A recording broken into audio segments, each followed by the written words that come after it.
Welcome to March Madness, the district final game between the Mason County Central Spartans and the Montague Wildcats here in Hart, Michigan. I'm Roger Finland, your play-by-play announcer, along with Jeff Peterson, our color man. Good evening, Jeff. Good evening, Roger. I think we got a house full here tonight, and excitement reigns, I believe. Well, it's always exciting this time of year, and especially when you get to the district finals, as these two teams are. And although they've played before twice this year, I look for a real good battle tonight. I think Scottville has three excellent ball players, and they've had a whole season to kind of put two other ball players with them. And I think you'll see an excellent ball game tonight. Well, the Wildcats, of course, earned the right to be here this evening by defeating the Whitehall Vikings the other night, 75-70. And you mentioned they've faced each other a couple times before, and that was the same case with the Vikings. Montague had good games with them, but really the Friday night before, they played them in the district. They had beaten them quite handily over at Montague by 18 points, and then got into a real contest here last Thursday night. And like you, I look for the same thing from Mason County tonight. It's going to be a good ball game, I'm sure. Well, the Wildcats have to come out and establish themselves as they have throughout the season early, and not do what they did last Thursday night when they played the Vikings. I think they came out maybe a little tentative, maybe thinking back to Thursday night or last Friday night, or even again, maybe thinking ahead to tonight, which you just can't do at this stage of the season, because one look ahead and there won't be another night. That's right. This is the time of the year where there are no tomorrows. A lot of good teams in the state have been defeated already, and of course, we look for the Wildcats to play a real good, strong ball game tonight as they come out on the floor after their last second preparation by Coach Jim Tate. Montague seems to have filled the stands up again tonight with their fans, Jeff, which has been characteristic of what they've done all year long. Well, I've said this before, it's always easy to follow a winner, but the Montague fans have been loyal for years and years, and that's a credit to them. That's a credit to our program. These kids are a super group of kids to watch, and you know, if it were to end here tonight, we'd still have a great season. You know, it's just been super, and hopefully we'll move on to Godwin Heights next week and play in that tournament down there. But again, I would like to say the same thing to our fans that you have tonight. Thank you for coming out and supporting our young men in their season, and it's been great fun. Well, you mentioned the fact, of course, we're winners. We're 20-1 at this point, and somebody today asked me what I thought success meant in athletics. And of course, everybody looks at the bottom line, which is winning and losing. And if that's all you base success on, then this has been a super successful season just in that way. However, I base success on the way your kids behave on the court, the way they conduct themselves. And when we put that on top of our 20-1 record, I think it's been just an exemplary season. The kids have represented themselves, their families, their school, their community, just in a super way all year. Always keeping their composure and doing a good job, and that makes the 20-1 record even better, Jeff. These kids are champions in every sense of the word, and I guess when I think of a champion, I look back to our only loss this season and look at how our kids handled that. They were true champions that night. They met a team that outplayed them, not out-hustled them, not out-sportsmanship them, but just outplayed them that night. And they came back and they reeled off a number of victories, and again, their attitudes are fantastic and have been. That didn't change that a bit. So that's where I look to see, you know, what kind of quality people are. It's easy to win, but it's sometimes very difficult to lose. Right, and they've done just an excellent job with everything all year. Mason County, of course, is here because they defeated Shelby last Wednesday night. They finished the season this year, Jeff, with an 8-13 record, and or have an 8-13 record at this point. But you mentioned they've got three good ball players in Thorough, Cox, and Kimes. Another thing that has to scare the Wildcats a little bit, Jeff, is that they've always been a tournament team. They've been here before. These kids have been here before, so they know what it's all about. Well, and they've got a tournament-tested coach in Coach Dwayne Ingram. He's been here a number of times. He took a team back in 1965-66 season all the way to the state semis. So yes, they're very much ready for tonight's ball game, I'm sure. Well, Tournament Director John Shepik is on the PA welcoming the fans here, and of course we're getting ready for the starting lineups and the national anthem.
Well, with the playing of the national anthem, we get ready for the introduction of the players.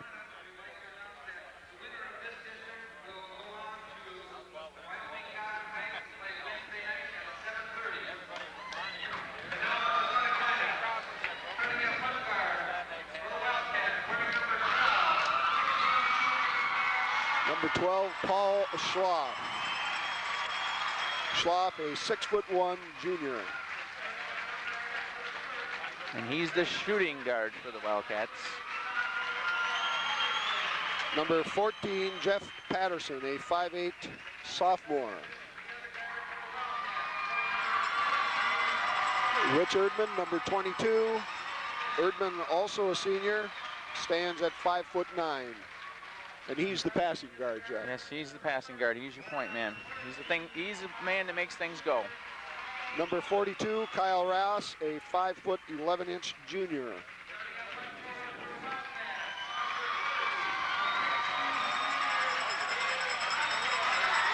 Here's a man that just seems to have gotten better and better as the season has gone on, Jeff. Number 30, David Osborne.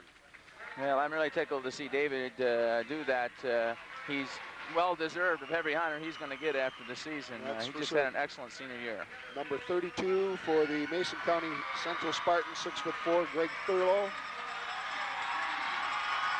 For the Wildcats, number 34, Jim Grieve. Jim is a junior and stands at 6'4".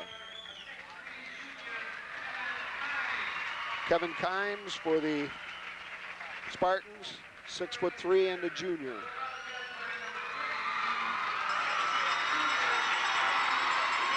Number 52, Randy Lindquist, starting at center for the Wildcats. Starting at center for the Spartans, number 52, David Cox, a 6'5" senior. Well, and Jim Grieve and Randy Lindquist, the big guys up front for the Wildcats, they're really going to have to start dominating tonight early.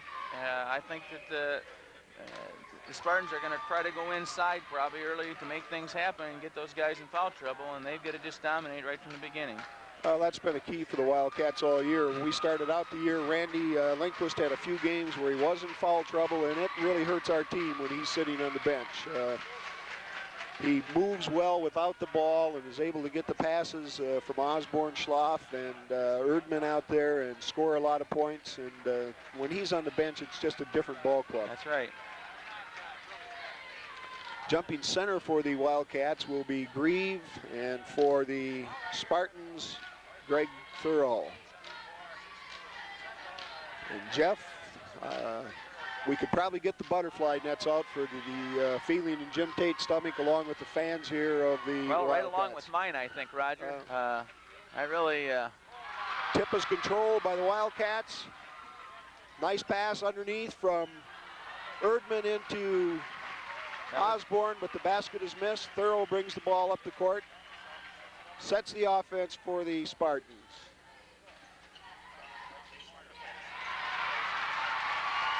And we have a turnover, and Erdman controls the ball back up the floor for the Wildcats. Well, Richard Erdman will get the steal, but Paul Schlapp is the person that made that happen. Oh, we have the first foul of the ball game, number 42 for the Spartans, Kyle Ross. That's his first one. The officials for tonight's ball game, J. Paul King, who just was at the scorer's bench, and Terry Carlson. Paul will be shooting 2 shots, trying to get the Cats on the board. First one is up and no good. Just a little bit long on that. And so his butterfly is working. Now once the first one goes down, it'll get easier, Jeff, and there it is. Wildcats take a 1-0 lead, and here comes the press. They're bread and butter all year long. That's right.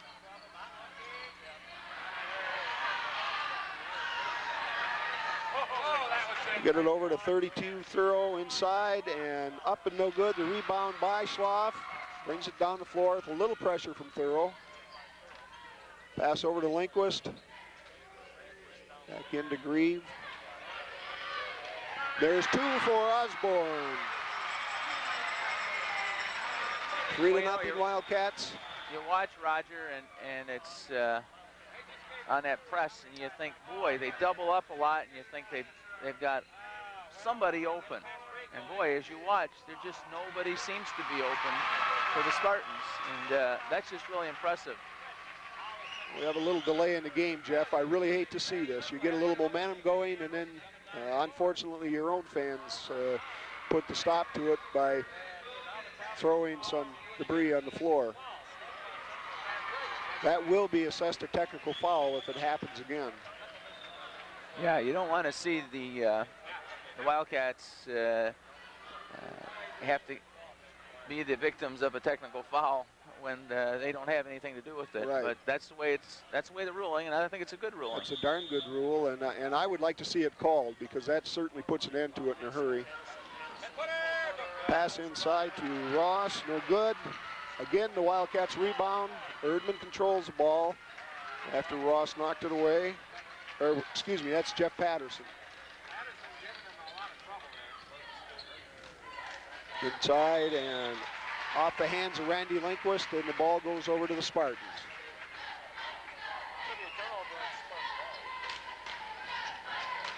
Pass into Patterson. He brings the ball across the timeline and sets up the offense.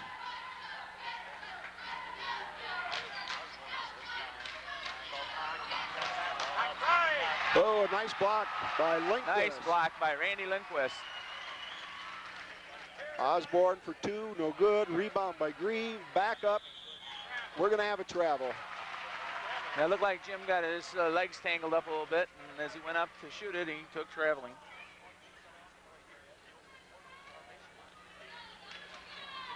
Inbounded by Kyle Ross. Schlaff is gonna pick that one off. Inside to Grieve, no good.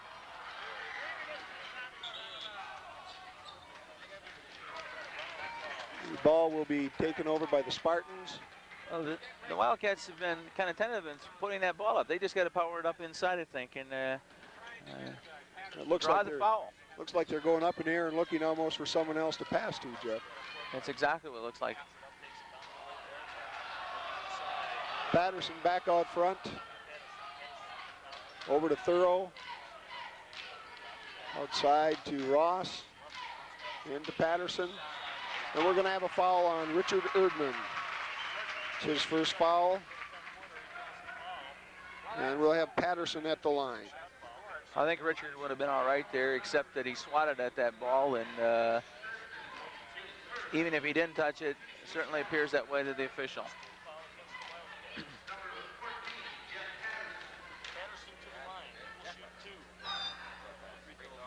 Patterson cans the first one, and the Spartans are on the board to score 3-1 Montague.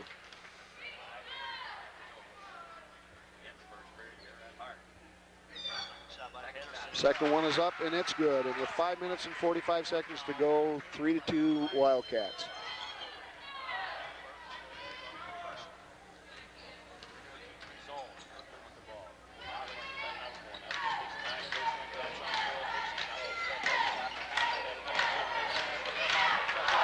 Inside to Lindquist, he missed it.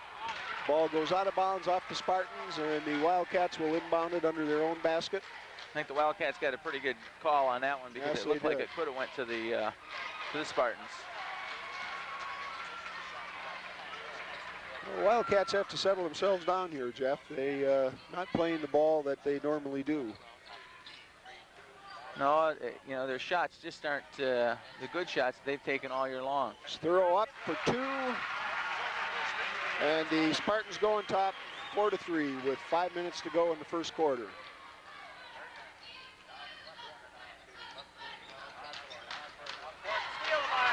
A bad pass. Ross comes down the floor, and that is up and good.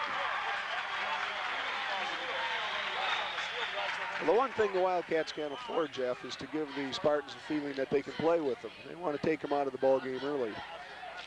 That's not happening. We have a travel there and another turnover. That's the fourth turnover already for the Wildcats. Well, let's give the Spartans some credit. They've been playing pretty good defense, but boy, I'll tell you, we've been making it awful easy for them as well. There's a 5-second call. Kyle Ross unable to inbound the ball.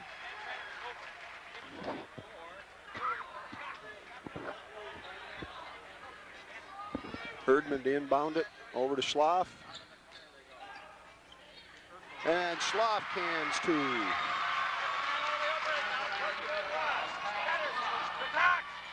Cox for two.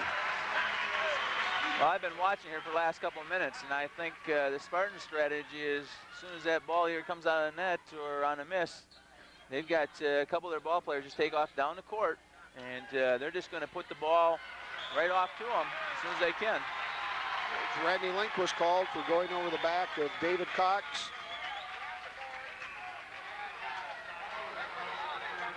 That is the team second foul, the first on Lindquist. And we've got Brad Van Bergen in for Rich Erdman.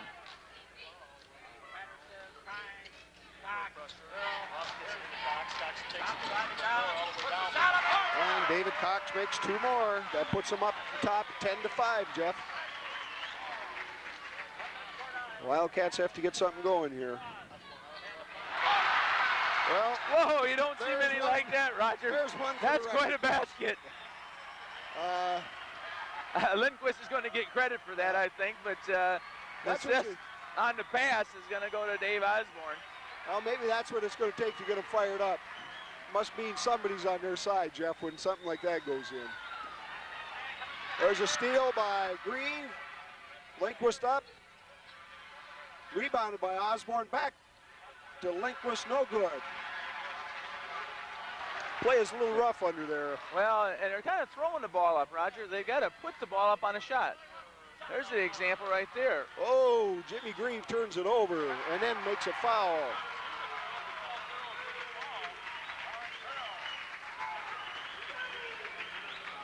Yeah, it didn't appear Jim was watching, and throw just threw it right back, yeah. Was right there, Johnny on the spot to pick that ball off, and then he drew the foul. That's a team third foul, the first on Green.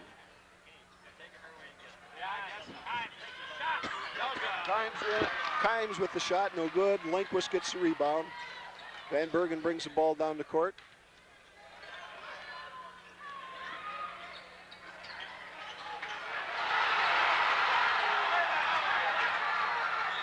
Oh, beautiful shot by Schloff and a foul on David Cox.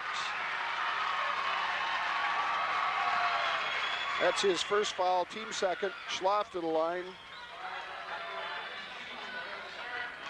Well, the good sign so far, Roger, is that the Wildcats really have not played that well, and their shot selection, I think, has been very poor. They look like they've been tentative about drawing the foul instead of just taking it to the hole, and yet we're only down by 3 and a chance to bring it within 1. We got James Stark into the lineup for David Cox. First one up by Schloff, and it's good.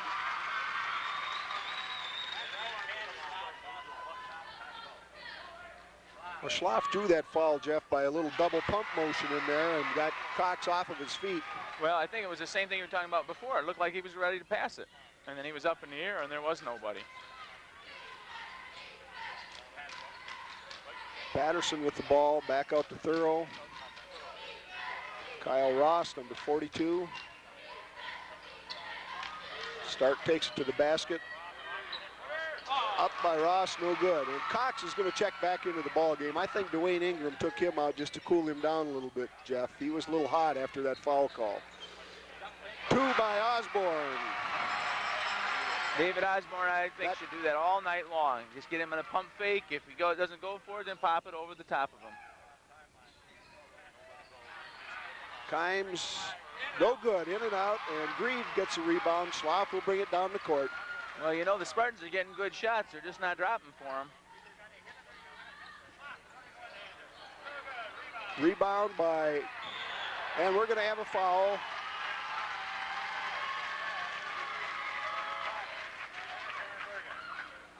Terry Carlson calls that foul on Patterson. That will be Jeff Patterson's first foul of the night. And Van Bergen will be shooting 2.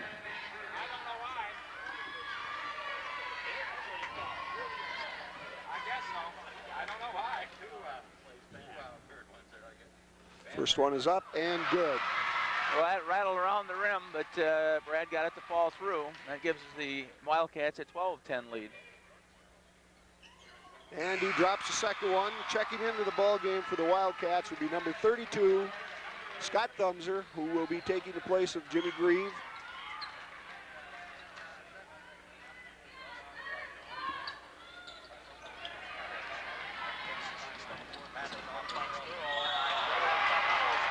David Osborne goes over the back of Thorough. That's David's first foul, team 4th. Thorough will be shooting 2. Well, David has got a tough man to guard tonight. I think Greg Thorough is one of the premier players in our conference. Yes, he is.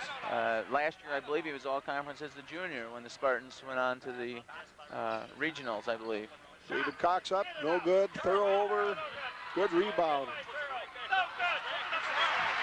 Give Thorough credit for that. He stayed right with it and put it back up 3 times and finally in. He did not shoot the 2, obviously, Jeff. They felt he fouled him before the shot. Right. 3-point attempt by, we're going to have another That's going to foul. help. Dave Cox, I think, picked up his second.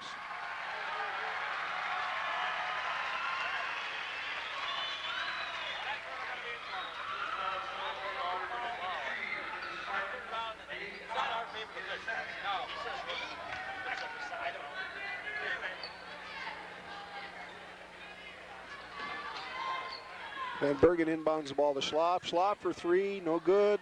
Osborne with the rebound into the bucket, and he scores. Beautiful. Boom, well, that's a power by move. That's David Osborne.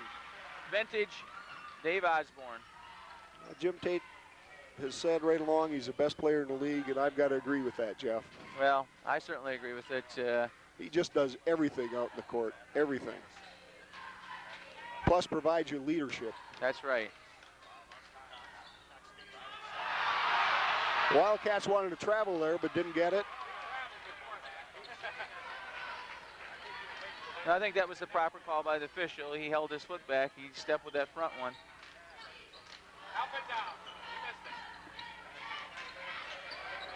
Lindquist up high off the board, no good. Kyle Ross down to Patterson. Patterson inside to Cox. And Osborne rebounds. That was a case of Dave Osborne just taking the ball right away from Greg Thorough. And 2 then easy making the ones beautiful for pass. Lindquist on the pass. With 22 seconds to go, Patterson puts it up and in. 17-14 Wildcats with 12 seconds to go. They'll go for the last shot. 5 into Thumser. He's up and no good. And the buzzer rings, ending the first quarter with the Wildcats on top, 17-14. Jeff, that was not the best quarter of basketball they played this year, and yet they managed to be on top 17-14. Hopefully they'll come out a little less nervous. They just seem nervous and tentative this first quarter. Well, I think very tentative, and you know, I don't know if it was a carryover from what happened on Thursday night or what, but that certainly wasn't the same team we've seen in the latter parts of the season. So, you know, hopefully they got that first quarter out of their way, and they're going to come out smoking in the second one. Well, sometimes you come in as highly rated as the Wildcats are, and everybody's gunning for you, and everybody expects you to play well, and you don't perform sometimes up to the level that you have during the rest of the year. Well, that's true, and as we said before, you know, the Spartans have some excellent ball players, and again, I want to give them some credit. You know, they did a lot of things out there that first 2 games of the year we really didn't see with them. And they've got some players to complement those guys, and they're doing a nice job. I think the Spartans, when we saw them, of course, they had no chance for a league title. They were, oh, I guess I'd have to use the word lackadaisical the last time we played them. And tonight's a new season. You know, they could make their whole year by winning tonight. So, well, those seniors have a lot of pride, and they're going to come out here with the idea of getting that one more victory and maybe taking home a trophy and place down at the regionals. As you said, that would just be that'd be their season. That'd be their season. That's right. We have a 3-pointer by Kyle Ross, no good. Rebound by Thorough, up and in.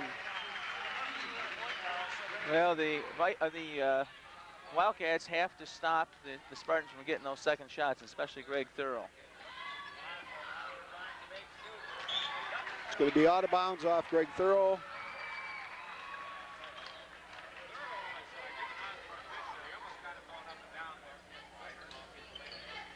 The inbound comes to Lindquist, over to Van Bergen.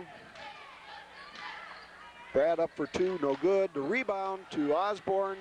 Beautiful position and body control, and 2 more for Osborne. That's his 8th point of the night and puts the Wildcats on top 19-16. Well, that's the thing you don't watch a lot of times is the position that people get on that board. There's a turnover by Greg Thorough, and they'll go back over to the Wildcats, and we have David Cox checking into the game for the Spartans, and Grieve and Schloff back in for Osborne and Thumser. As I was saying, Roger, that's the part you don't watch a lot of times, the position people get underneath. But David Osborne cleared out that position underneath the board, grabbed that ball, and put it right back up and in for an easy 2.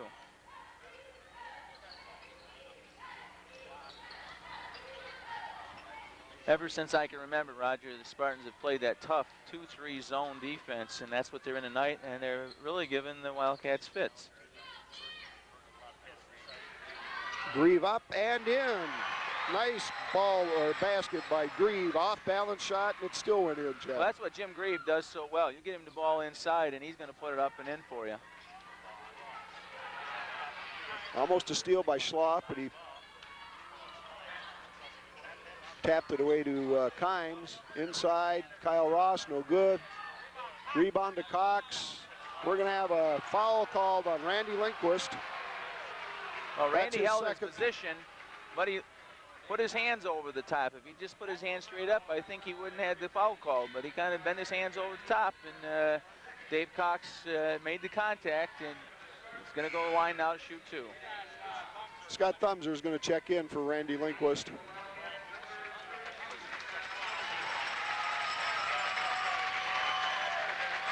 Now, if you hold your position and hold the arm straight up, the referee isn't going to call that. But well, most often that's the case, right? He's not going to call that.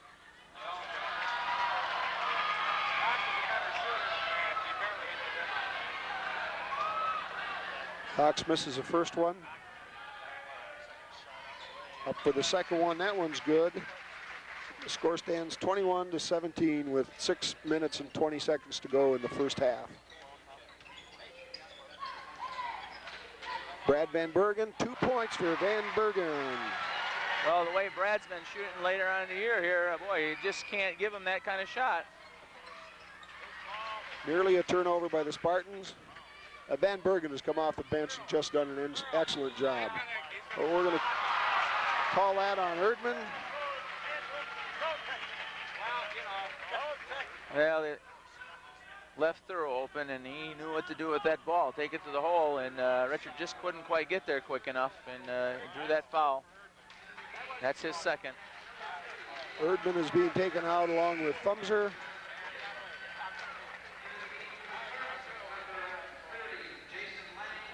We have Lang coming into the ball game and James Stark. The Jason Lang. Thorough at the line.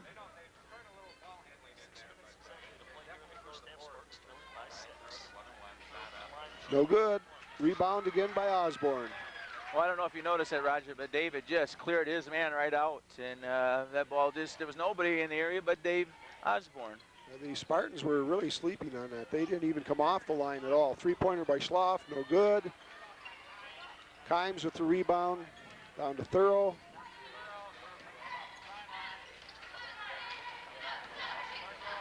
Schloff knocks it away, Thorough recovers. Into David Cox. Over to Kimes, inside to Cox, and the easy two for David Cox. Score stands at 23-19, Wildcats.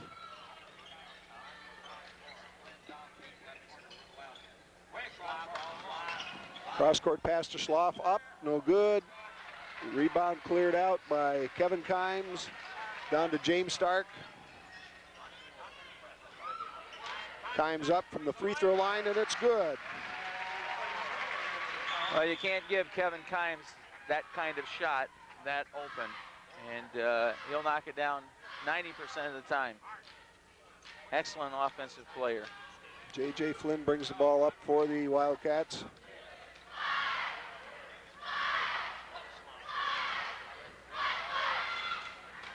Inside to Grieve, and we're going to have a foul on. Yeah, the shot didn't count. That was before the shot, so Jim will go to the line shooting 1-1, I believe. James Stark with his first foul. That is the 5th foul on the Spartans, so we will have a 1-1 shot by Jim Grieve. Grieve nailed a couple of big free throws the other night for the Wildcats in that Whitehall game, near the end of the game. Well, let's hope he can do the same right now. First one is up and good. Tell you, he sort of clotheslines them up there, Jeff, but they go down. Well, he's been successful all year long, so we certainly don't want to change him from doing anything right now. And it's in and good. We have Chris Morrissey checking into the ball game.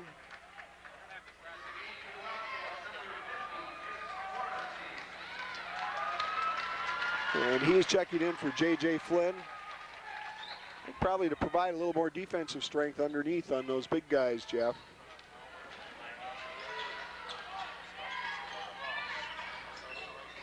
Kyle Ross with the ball. Back out to Jason Lang. Screen set up by Stark. Started all over again. Oh, here comes a drive. He loses the ball. It's going to go out of bounds to the Spartans.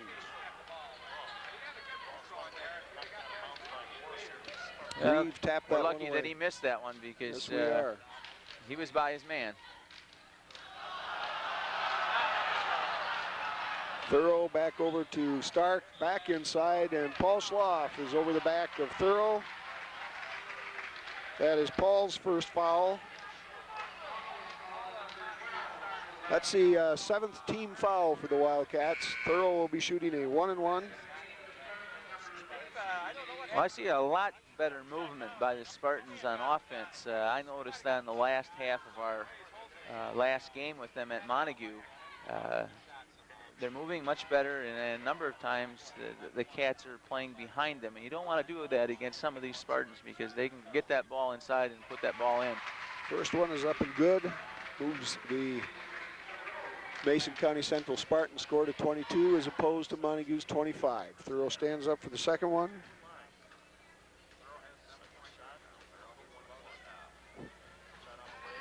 That is no good. Rebound, saved, but inside to Kimes, and Kimes up for the 2.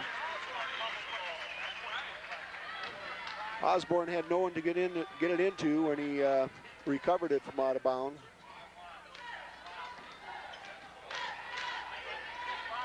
Baseline drive by Schloff, and that's good for 2. Good strong move to the basket, Jeff. Yeah, Paul's got to do that and draw the man off and then go up for the shot out of bounds.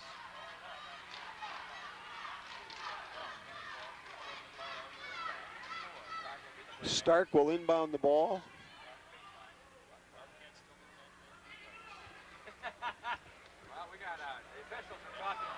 Have a little problem in there as players are trying to squeeze themselves in. Let's keep the elbow sheathed for a while. Gotta find somebody. What happened? The foul on Chris Morrissey, number 50, who was holding David Cox out. That's Morrissey's first. And with that, Coach Dwayne Ingram wants a timeout.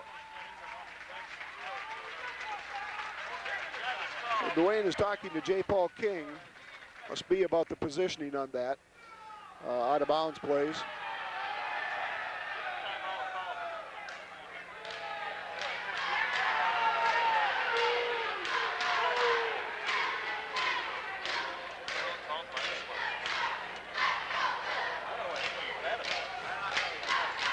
Well, another thing that is noticeable here tonight, Jeff, thus far, is the Wildcat crowd has not been into the ball game at all.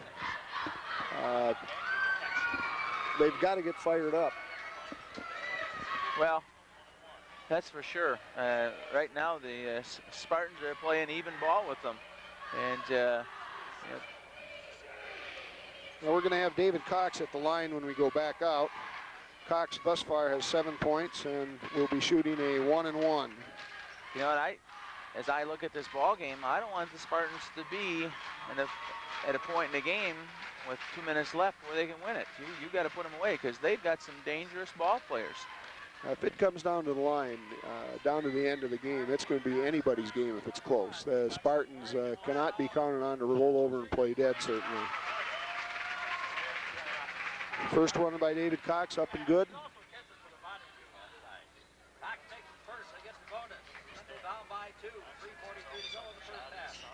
Second one is up and good. That pulls them to within a point, 27-26. Brad Van Bergen comes down, sets the offense. David Osborne got his man up in the air again, misses a shot. Rebound by Morrissey, but he steps on the end line, and the Mason County Central Spartans will take over possession of the ball. And with this possession, they have a chance to take the lead.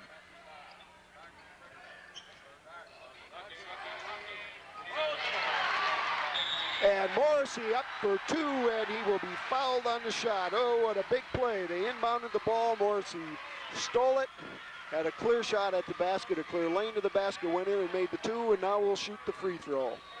Well, I think that ball was deflected by the man guarding the inbounds player, and Chris was right there, Johnny, in the spot to grab it and put it right back up and in and drew the foul on the way. He misses it, but Osborne again nearly had that rebound. Real good position coming from the middle lane.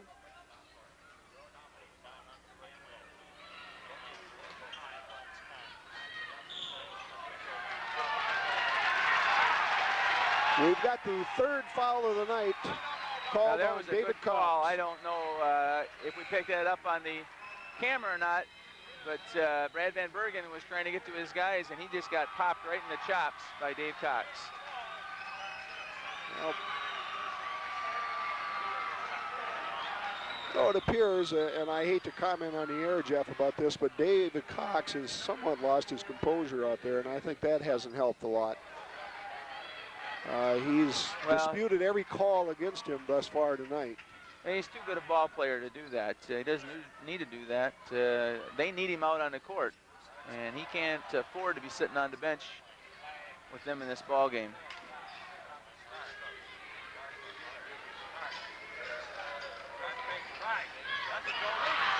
We have a steal by Grieve, and you know Morrissey forced that steal, Jeff. Nice pass inside by Osborne. We're going to have a travel on Paul Schloff. Well, I think David should have just stopped at the free throw line, extended, and put that ball up, or brought defense to him, and then they could have got the ball to Paul or the other person on the other side. But, you know, I'm not trying to second guess him. It's just awful easy up here to see what he might have been able to do. What a block by Jim Grieve. Knocked that one into the front row of the spectators. Well, that certainly was a nice block by Jim Grieve. He got up in the air. Jason Lang was all set for the jumper, and all of a sudden he had a hand in his face. Throw up, no good. Rebound by J.J. Flynn. Over to Schlaff. Another baseline drive up, no good. Rebound again by Osborne. Pass out to Schlaff, up, and we're going to call 3 seconds here on the Wildcats. I think Chris Morrissey was in there expecting David was going to shoot that, and he popped in there, and then the ball came out to Paul Schlaff for the shot.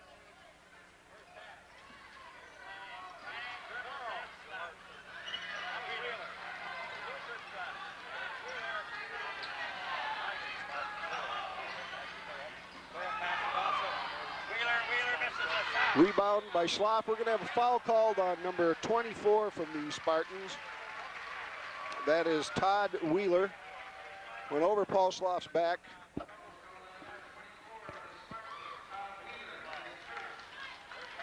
That is Wheeler's first foul. Schlaff will be shooting a 1-and-1. Well, I'd certainly like to see the Wildcats put some of these things through and get a little margin by halftime.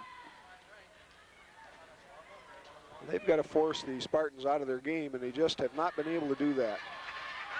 And another The miss. Spartans just been playing good basketball. They've been doing what they can do, not trying to do what anybody else wants them to do.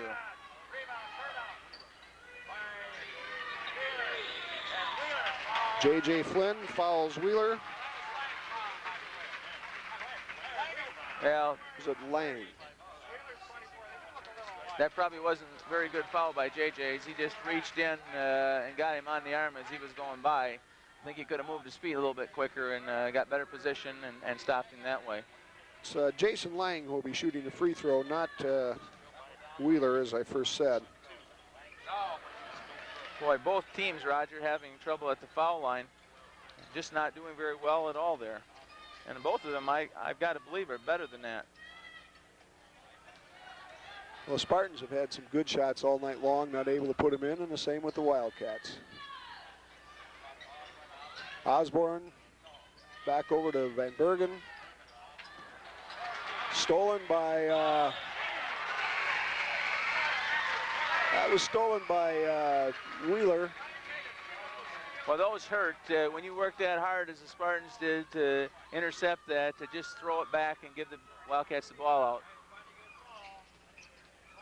Schlaff up with a jumper, hits the side of the backboard, no good, and the Spartans will come back down for another attempt. Come within a point, 29-26 Wildcats, with 1 minute to go in the first half. Another easy missed shot. Osborne with the rebound. Grieve up, no good. I believe that was Greg Thurl that got up and blocked Jim Grieve's shot. Nice defensive play by Thurl. Oh, inside to Thurl, easy two. 29-28.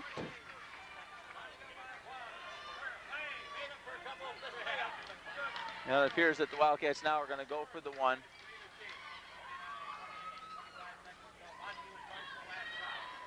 .22 seconds to go in the first half. Osborne stands out front with the ball over to Van Bergen. We're down to 10 seconds. We'll see something starting to happen now, Jeff. Osborne inside to Grieve. Grieve up. Good with 4 seconds on the clock. And that shot by Grieve sees the first half end with Montague leading 31-28. White Lake Ford, the Ford store that gives you more.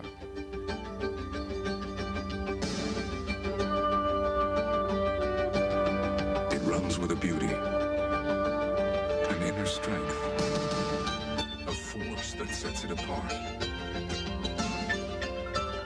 Thunderbird Turbo Coupe. Run with it. Get a $1,000 rebate on the 1988 Thunderbird Turbo Coupe at White Lake Ford, the Ford store that gives you more. The Chicken Coop, chicken links 100% tender white meat, located in downtown Whitehall, 121 East Colby. Monday through Saturday, 8-piece dark meat, $3.59. Bring in any downtown merchant's receipt from the month of March and get 6 wings for only 99 cents. They also have takeout. Call 893-4875. That's the Chicken Coop, located in downtown Whitehall, 121 East Colby. Dale's Body Shop, radiator and AC service, 24-hour record service in Whitehall. Be prepared for spring. Bring in your radiator for repair so your equipment is ready. Damage-free towing equipment available for your needs also. Factory surplus sales in Montague. First time ever. Warehouse clearance explosion is on. Yes, 50 to 70% off on their already low prices. Over 5,000 items. Floral and Bridal Boutique in Montague.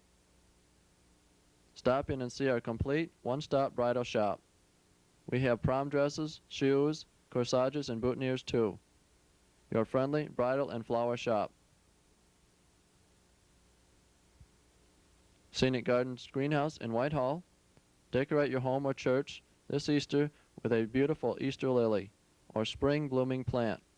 We make up beautiful corsages for your Easter ensemble. Ted Service in Montague. Opening soon, Ted's Car Wash. Across from Ted Service in Montague. New foaming brush and spray wash. Also available, spray wax. Stop in. White Lake Lanes, Whitehall. The management at White Lake Lanes would like to thank all our league bowlers for a fantastic 1987-88 season. Sign up for one of our short 10-week spring leagues. 894-4103. Brad's Automotive and Radiator Repair in Dalton. Edgewood Pharmacy in Whitehall. Clark Savon in Whitehall. Home TV Tronics in Whitehall. Hunt Hardware in Montague. Lipka Drugstore in Montague. Mary's Custom Canvas in Montague. Montague Medical Center north of Montague. Dr. Gary H. Collar. Oceana Realty West in Rothbury. Pitkin Drug and Gift Shop in Whitehall. Shoal Country Travel in Montague. Shelby State Bank in Whitehall. Tanks a Lot Pet Shop in Whitehall. The Boat Store in Whitehall. The Mar Insurance Agency in Montague. The Mud Puddle in Whitehall. The Village Traveler in Whitehall. Todd Pharmacy in Montague. Balmer Incorporated Realtors in Whitehall. White Lake Ambulance. White Lake Athletic Supply in Montague. White Lake Business Supply in Montague. White Lake Pool and Spas north of Montague. A day goes by where we don't hear about some form of drug testing, but the true way to conquer drug and alcohol abuse comes from education and simply learning to say no. If you're a junior or senior high school student, saying no to drugs and yes to extracurricular activities such as athletics, drama, music, and speech. A public service message from the Michigan High School Athletic Association and Cable Sports Network. That the locker room is going to be a little active for the Wildcats this half. I'm sure Jim Tate is going to have some things to say about the way they've been playing thus far.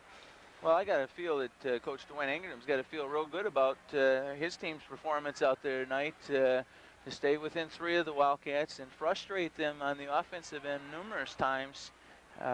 He's got to go in there, guys, just give me another 16 minutes of the same. We're going to be in the ball game at the end, and anything can happen.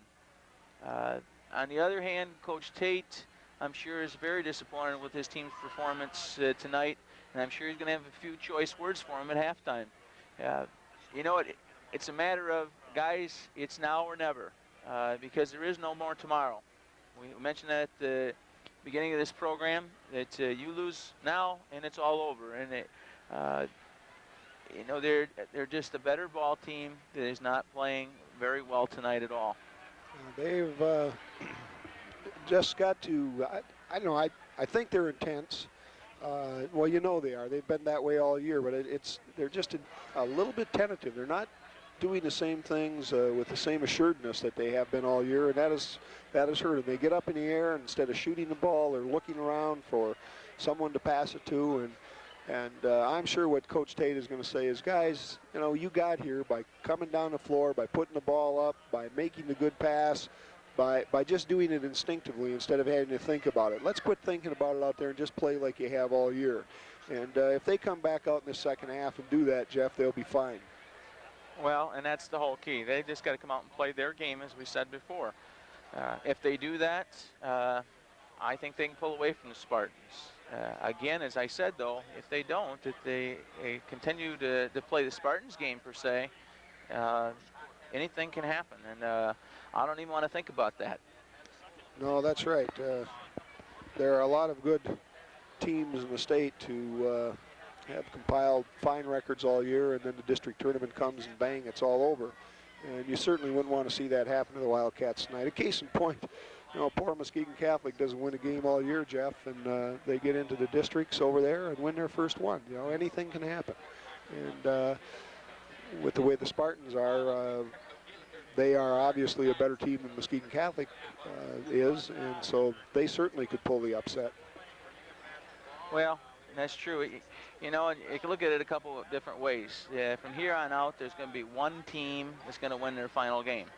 And that's going to be 2 weeks from today down at Chrysler Arena. But we certainly all would like to get as far as we can along the way. We'd like to get in the regionals and then hopefully get through those to the quarters and so on. And, you know, from the looks of the records and look of how we played them earlier in the season, we should be able to do that. But, again, give credit to the Spartans. They don't remember those early games, or maybe they remember them and they're playing accordingly. They've adjusted. They're doing the things that are going to make them be competitive right down the stretch. Well, they're a well-coached ball team. Dwayne Ingram does an outstanding job with them and always has, and you just knew they were going to be ready for this game. And I think our ball players knew they were going to be ready, as well as Coach Tate. Jeff, I'd like to comment on one thing. Last year at Montague, we were fortunate enough to have the district tournament at our gymnasium. And I know what kind of work goes into putting one of these things on, and I would just like to comment and compliment John Shepik, the athletic director from Hart, who's done an outstanding job here putting this tournament on, along with their principal, Dick Huntington. It's not an easy job to do, and everything is run very, very smoothly. And this is a beautiful facility to have a district tournament in, and I'm just glad that Montague is able to be part of it. Well, John Shepik, Dick Huntington are class people, and they've always done things classy, and this is just another example of that. I'm proud to say that they're a member of the West Michigan Conference, and that I've had long associations with them as athletic directors, as coach, and as, more importantly, friends. And, so, yeah, my congratulations to them as well. Well, we have people milling around the gym and going out to get a Coke and so forth. In fact, Gary Bodine, middle school principal, I think just made the sign to us, Jeff, that he's going to bring up one to us. And it's a little warm up here near the top of the rafters at Hart High School, so a Coke or some kind of drink would certainly be welcome. Well, that's right. I will certainly welcome all the heat up here, though, if we can pull this one out tonight and move on to next Wednesday night's game. And maybe I shouldn't talk like that, but move on to next Wednesday night's game at Godwin Heights. Well, Jeff, you got to be thinking about it. It's been 1982 since the Wildcats won a district tournament. That's 6 long years ago. And I think it's just natural for everybody in the community, along with the ball players, maybe to think, hey, if we pull this one out tonight, we've got a shot to go down to Grand Rapids. We would play Grant, who defeated Muskegon Catholic today, I believe, by a score of 95-67. Certainly they would like another shot at Grant. That's the only blemish on their record. And it would be neat to see those two teams get back together in a regional tournament game. And I don't know, I don't believe that the first game proved that Grant was the better out of the two, so it would be nice for the Wildcats to get another shot at them. Well, that's true, Roger, and the only thing I can say to that is that the Wildcats, you know, I'm certain are thinking along those lines, but they better think more about this ball game. I can remember playing in high school. We got to the quarterfinals, and we knew that their next game we were going to get to play the defending state champions, and we'd already taken them into a triple overtime that year, and we were looking so much to that semifinal game that we never got there. And So it's good to look forward, but you got to keep on mind what you're doing right now, and because things can slip away real easily, real quick. Like the old saying goes, Jeff, the future is now, and that's what we have to worry about. The first half scoring for the Wildcats, Erdman had 8, Lindquist had 4, Grieve 6, Schloff 7, Van Bergen 4, Morrissey 2. For the Mason County Central Spartans, Thorough had 8 points, or excuse me, 9 points on 4 field goals and a free throw. Kevin Kimes with 4, David Cox with 9 on 3 field goals and 3 free throws, Ross with 2 points, and Patterson with 4. So it's very obvious the big 3 that we talked about for the Mason County Central Spartans as we began tonight's show are the 3 that the Wildcats really have to watch out for. And they've been fortunate, Jeff, in that Cox has spent a lot of time on the bench in this first half. He could have been a bigger factor out there than he has been had he not been in foul trouble. Well, especially since Randy also sat on the bench quite a bit that first half. They kind of nullified each other, but you know, I'm sure we're going to see him right down the stretch here in the end because there is no tomorrow. So you know, everything's gonna go. We're going to pull out all the stops, both sides. Well, both teams come back out on the floor to warm up for the second half. We have just about 2 minutes before the buzzer is going to ring to start what is going to be the final half of basketball for one of these 2 teams for the year. You hate to see it come to an end for anybody, I guess, when they have a good time with it and they're good kids doing things for their high school, but somebody's going to have to lose it. Well, just to get this far is a credit to both teams. I realize, you know, they both just had to play 1 game. They got to buy in around the first time through, and but you know, to get this far to win 1, that's a credit to them. Now they got to both look forward to winning this one, but as you said, only one's going to come out of it. Jeff, been speaking with Jim Tate about the draw. He says he does not like a bye, that he would just as soon have played the first round of the tournament. How do you feel as a former coach about the importance of that? I always, as funny as this might sound, I always like to play 2 games too, and I always like to face the best competition first. Find out just how good we are, and go on. Certainly, the matchup, for instance, might have been better tonight, Whitehall, Montague, in terms of the gate and what we saw on Thursday night, but you know, tonight is a good matchup, but I feel like Jim. I like to see him play both games. I think it keeps him a little bit sharper. They don't sit out and watch the other teams play and think about it. They go out there in the court and perform. And so, yeah, I feel very similar to Jim and his feelings. I would think, too, that if you had a team that has less than a good record coming in, probably the bye would be to your advantage, especially if you got what is considered to be a weaker bracket, that you may have to win only 1 game to get into the finals. But when you are a strong team like the Wildcats were all year, it may be advantageous to play early, get over the jitters, and then go about your business. Well, I suppose you look at it that way, but again, I guess my feelings were out here to play, and I think that's what the kids want to do. And if you're going to perform, you know, I think you just make it such that you're going to get sharper as the season goes on if you play more, not by watching. So yeah, I'd prefer to play. Well, the Wildcats come out with their original starting lineup: Grieve, Lindquist, Osborne, Erdman, and Schloff. And the same is true of the Spartans. We have Cox, Kimes, Thorough, Patterson, and Ross on the floor. Well, let's see if the Wildcats come out with a little stronger intensity here. Well, Osborne certainly took that right to the basket. He wasn't tentative at all. No, he wasn't. The shot was not a good one, but at least he was not tentative with the ball. Baseline drive, back inside to Thorough. It's up, no good. Rebound Lindquist, and here come the Cats. Turnover by Erdman. Another turnover on the other end by the Spartans. Paul Schloff has the ball and will bring it up the floor. Passes it over to Erdman.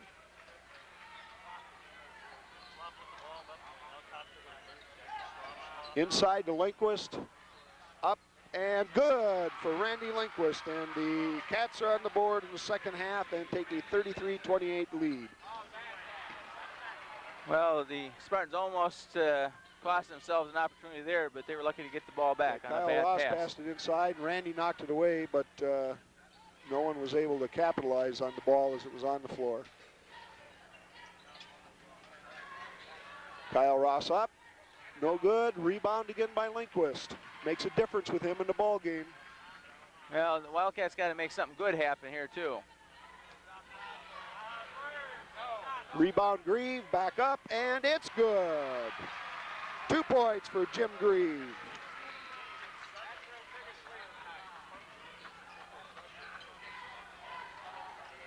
Puts the Wildcats on top by 7, and I believe that's the biggest lead they've had this evening. Jeff. Well, and they can't sit on it. They just got to keep on coming with more and more and more pressure, and same on offense. Just keep on putting that ball up and in. Block shot by Lindquist on Cox. Oh, we're going to have a foul on Jim Grieve. The first one of the second half. And that is his second foul on the evening. Yeah, that was not a good foul either. It was a reach-in foul. Instead of moving our feet, we moved our hands, and we drew that one.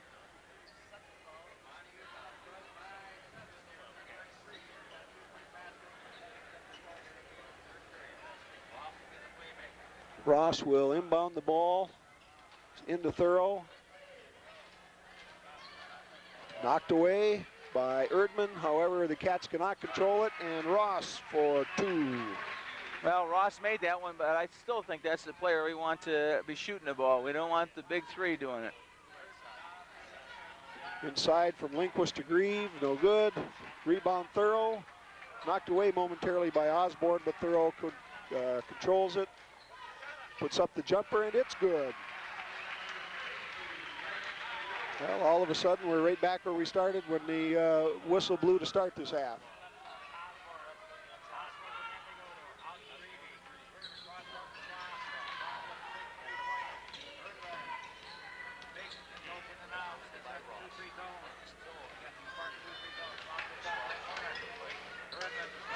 Three-pointer by Schloff, no good. Osborne gets the rebound.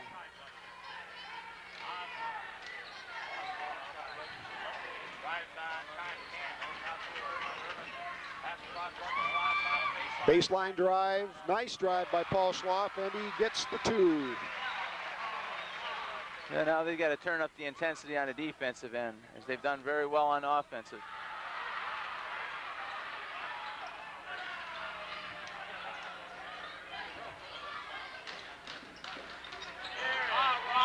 Out of bounds on the end line.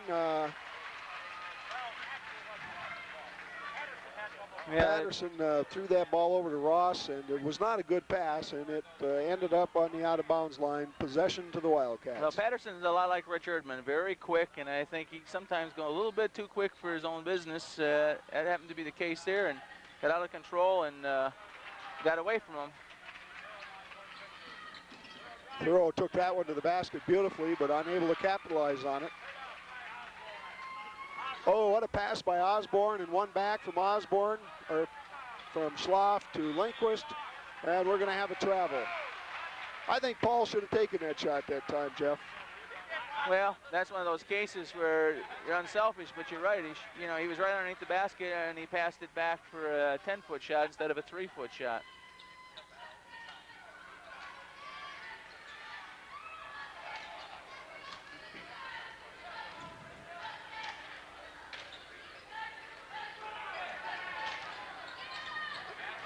Turnover, and we're going to have a foul on Thorough. He will be called for fouling Paul Schloff.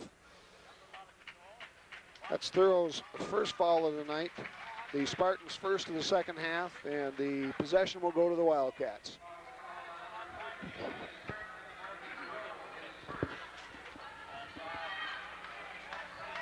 As I look across at the Montague crowd, Jeff, I hope the last one out of town tonight shut out the lights, because I'm sure there's no one back there. Inside by Erdman, no good. Rebound to Lindquist, up and in. Very strong rebound by Randy Lindquist. Grabbed that ball and put it up and in.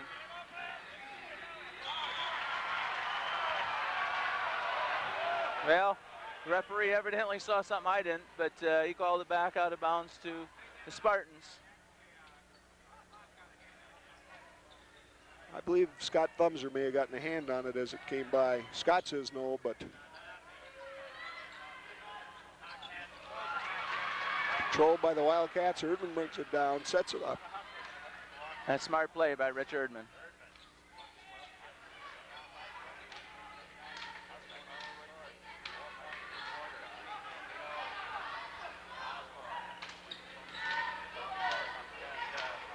Field goal attempt by Thumser, no good. Not a lot of movement in the offense that time. No, very stationary at that point. 39-32 Wildcats, just under 3 minutes to go. Rebound by Osborne. He's got to be the leading rebounder for the Cats tonight. We haven't kept statistics on that up here, but it seems every rebound comes down to him. Lindquist up, no good.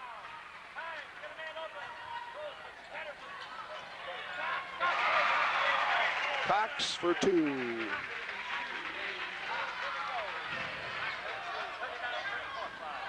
And Osborne turns it over. Grieve coming back into the ball game. Well, I think Thumser should have had that ball. David had the right idea. Hit him with the pass and went off his hands out of bounds. Grieve checks in for Thumser. Van Bergen will be checking into the ball game. Knocked out of bounds by Schloff.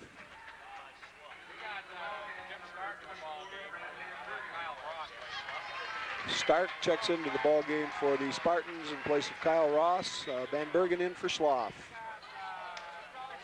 Patterson with the ball, passes inside to Cox, and he cans two more.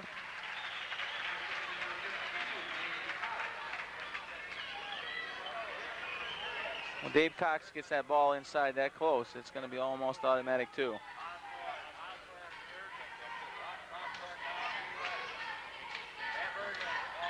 Bergen back out front to Erdman, 39-36 Wildcats. Penetrates inside to Lindquist, and two for Lindquist. Well, that was nice penetration by Rich Erdman. Well, that's what they've done all year, and we mentioned that at the beginning of the show, that Randy moves really well without the ball and knows that when that penetration occurs, he can move toward the basket and most often get the pass. We have a call here on David Osborne. That is David's second foul of the night in the first of this quarter, the second team foul of the quarter. Well, on that foul, David's got to get a little help there from the other man. I think that was Brad Van Bergen on that side. Let him know that there's a an offensive man behind him, so he doesn't run into that pick. They can either switch, or David could work his way over the top or behind that screen, and he didn't get that this time, and he drew that foul. Well, Jeff, with 1:37 left to go in the third quarter, the Wildcats enjoy a 5-point lead, 41-36, and the Spartans ask for a timeout to talk over something. I imagine Dwayne Ingram saw something that he wanted to let his players know about. We'll see what happens when they come back. Well, I mentioned it before. Coach Ingram, I played against some of his teams. I also coached against some of his teams, and they're very well coached. I'm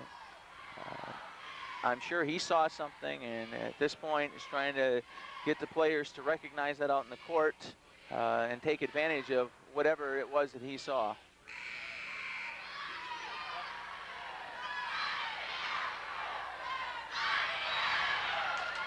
Well, the Spartans will inbound the ball from underneath their own basket.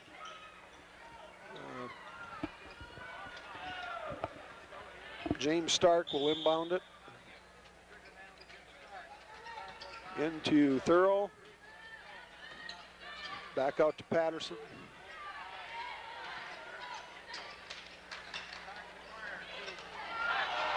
Oh, a nice steal by Erdman.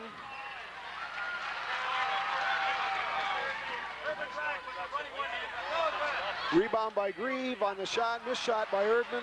Rebound by Thurl after Grieve's miss, and the Spartans will come back down the floor. Well, nice hustle by both squads, and appeared that one of the Spartan players got his hand up there and blocked that Cox ball. on the rebound, up no good. Rebound Lindquist. Outside to Erdman. Erdman will come up and set the offense. Slows it down so they can set it up. We have 45 seconds to go in this quarter. Inside to Lindquist, up, no good. Out to Patterson from Thorough, and Patterson will pull out and set up the offense.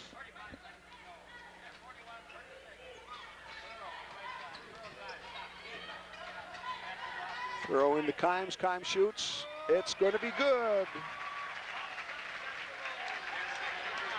20 seconds, and the Cats have a 3-point lead. And they're going to go for one now at the end of the quarter. Down to 10. Got 8. Erdman inside to Grieve. Grieve up, and good.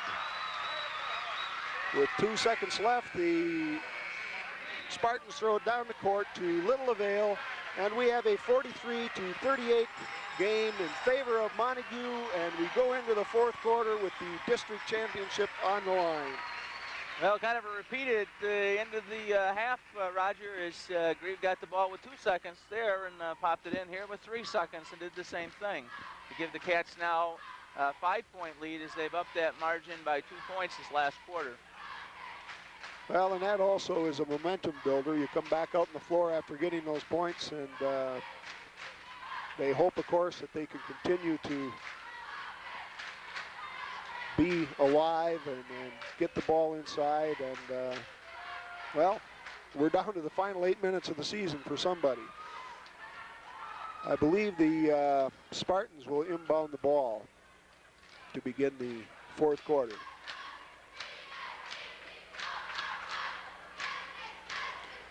We're exactly in the position, Jeff, you talked about not wanting to be in, really, that the Spartans go into the fourth quarter with a chance to win this ball game. Well, and they're a very dangerous club, as we said. You know, they've got some shooters from the outside. They've got some inside people that can do damage. And,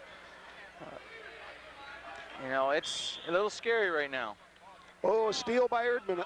Nearly a steal by Erdman.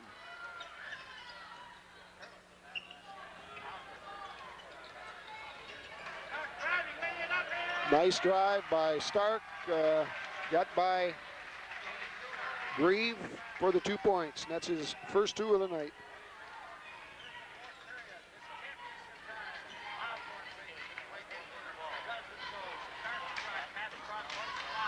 Schloff up, no good. And Kimes with the rebound, and the Spartans have a chance to pull within 1.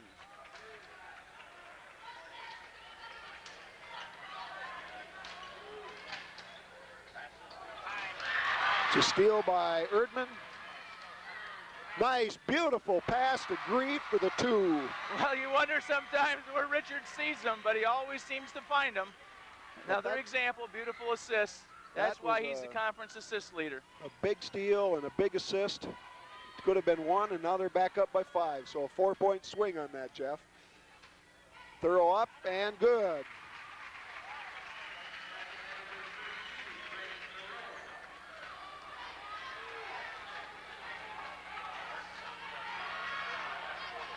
Inside the Lindquist from Schloff, up, and it's good. Well, the Wildcats got a lucky roll there. Randy got that one to go down.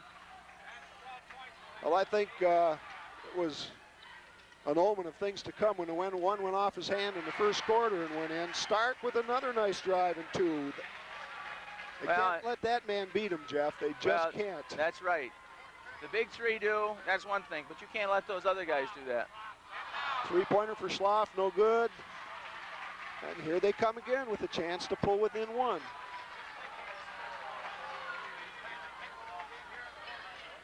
This is going to go right down to the wire, no doubt about it.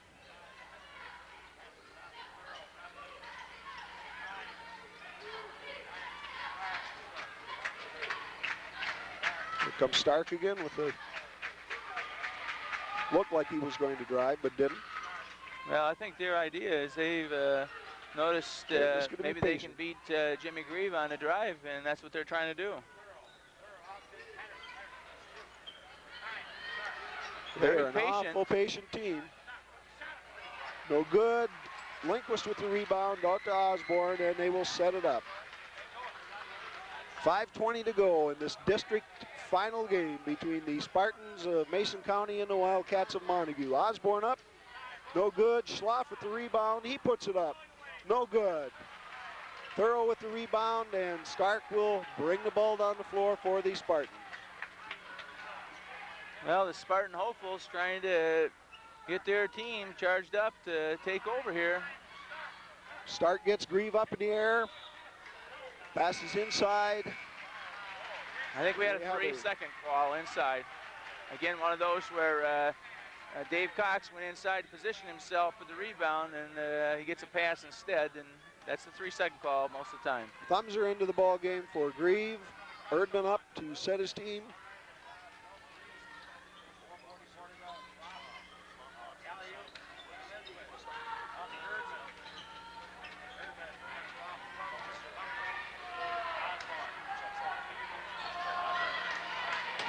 Thumser for two, no good. Rebound to Osborne.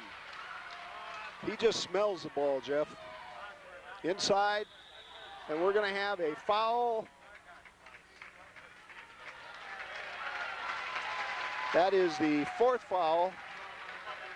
No, I believe that's on number 40. Number 40, excuse me, that's James Stark.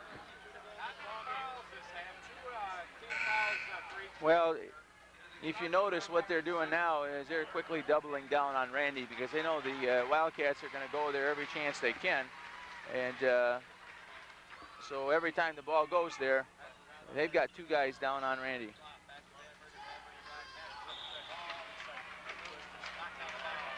Well, they just like we talked about not letting Stark beat us, they'll let someone else out front beat you that hasn't scored a lot all year, and they don't want Randy to beat them.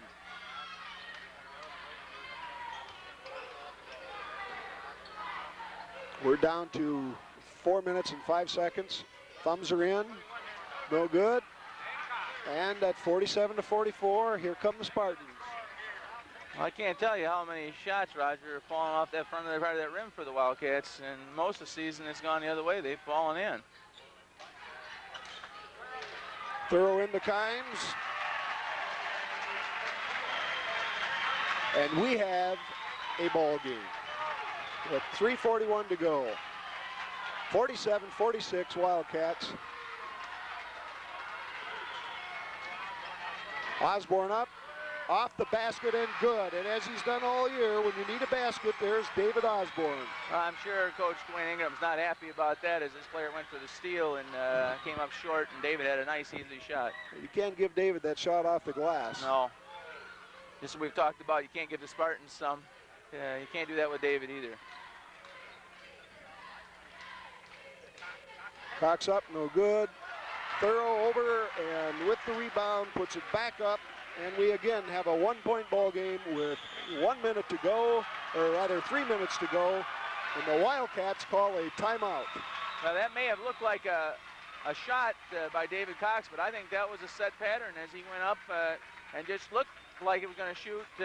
David Osborne got real good position inside, and the pass just went right over to Thorough, and he just had an easy shot up and in. I believe you're right, Jeff. I called it a shot, but I agree with your analysis of that particular play. I think that was a set play, and it worked, of course, very well. Well, I'll tell you, the Spartans are right where they want to be. They're in the driver's seat. I certainly wouldn't have thought this at the beginning of the game. I thought it'd be an excellent ball game, but I certainly wouldn't have thought that it would be a 1-point game this late in the game. Well, we've missed a lot of easy shots. There's no doubt about that, but you certainly have to give the Spartans credit that they have kept the score down. We've averaged 82 points a game all year. We're at 49 right now. They've been patient on offense, and even though they're not scoring when they're just passing it out front, we're not scoring either. So they've done what they've had to do and done a good job with it. That's right. Well, one of the problems that the Spartans have had is not being able to close. I certainly hope that may be the case tonight, but I'll tell you, I'm just really impressed the way they played. The Wildcats now going in a little bit of a four-corner offense. I think what they're trying to do is to force them out of that zone.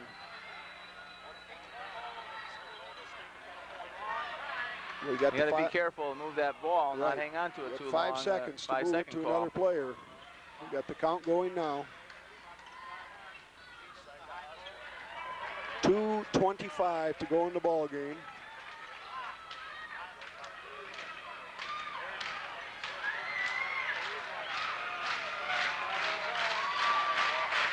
And the Wildcat fans, the Wildcat faithful, begin to applaud their team. We have 2 minutes and 7 seconds to go. Erdman inside, and it is good. Big basket by Richard Erdman. Well, that's what the Wildcats wanted. He just kind of lulled them to sleep. Richard went by him. They thought for sure he was going to pass the ball off, and he just put it up and in for 2.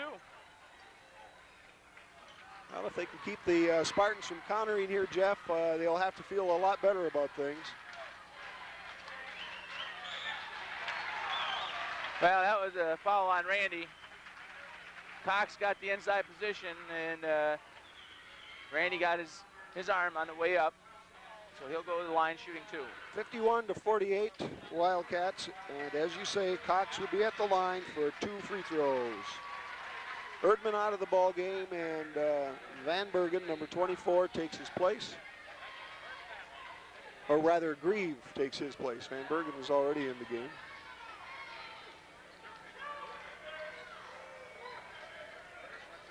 First shot is no good. Well, that really helps. But I tell you, with that 3-point shot this year, that doesn't put him in any luxury position. Well, Cox fails to convert either one of them, and with 1:35 to go, the Wildcats have a 3-point lead. And their strategy remains the same as the last time down the floor. Into Grieve, it's good, and we're going to have a foul on Kevin Kynes. Nice pass, penetration by Brad Van Bergen inside to Grieve, up for the 2 points, and Kevin Kynes fouls Grieve, so we have a chance for a 3-point play.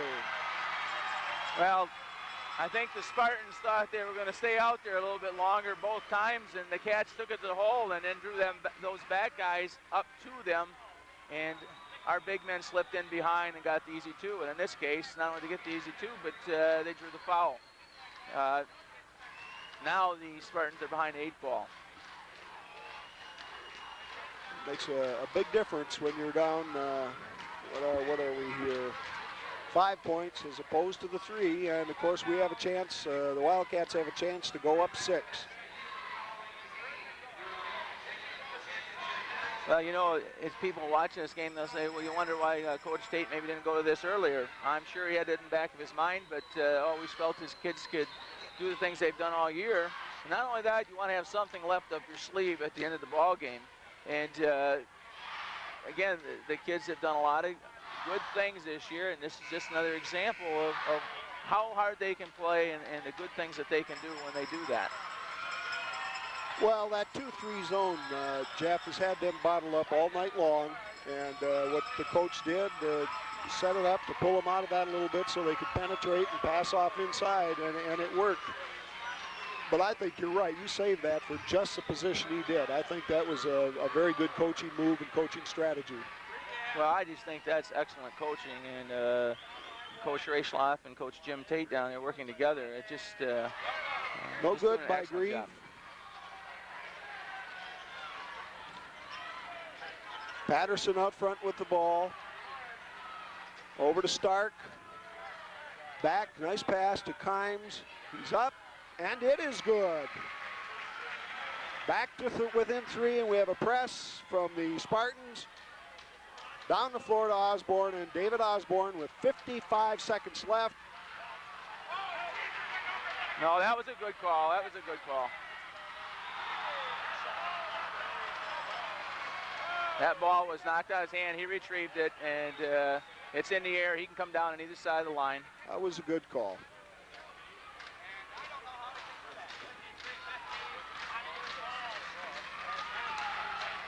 .44 seconds to go.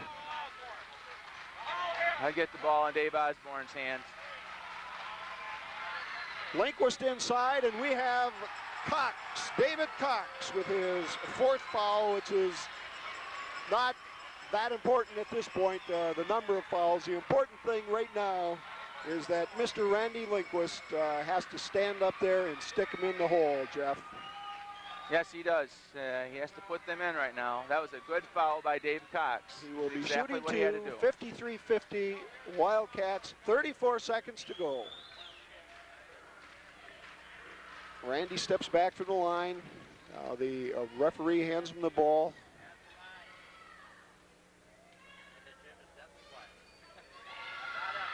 It's up and good.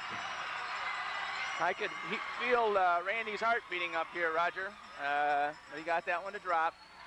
Well, Jim Tate calls timeout to set up the final strategy. I'm sure he will give them directions as to what to do if the ball does not go in. And, of course, maybe a different set of directions if it does go in.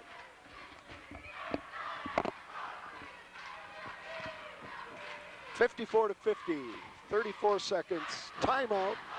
Wildcats on the line. Jeff Peterson, how do you like your basketball? Hey, this is great. I said this before. This is what it's all about.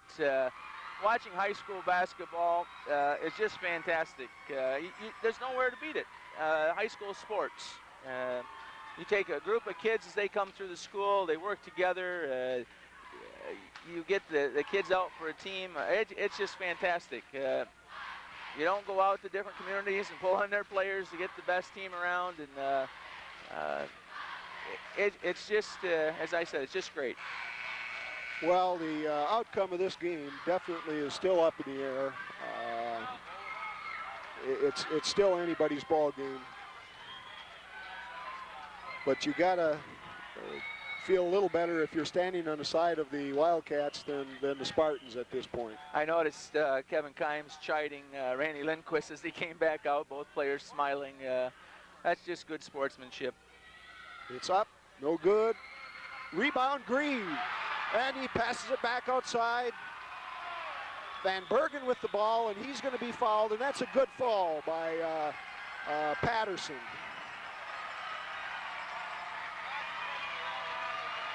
Well, good heads-up play by Jim Grieve there to get that rebound. And that's an example of the Spartans having a rebound, but not putting it away, and the Wildcats coming up with that loose ball. And having a chance now to push it to 6. 28 seconds to go. 54-50, first shot up. It's good by Van Bergen.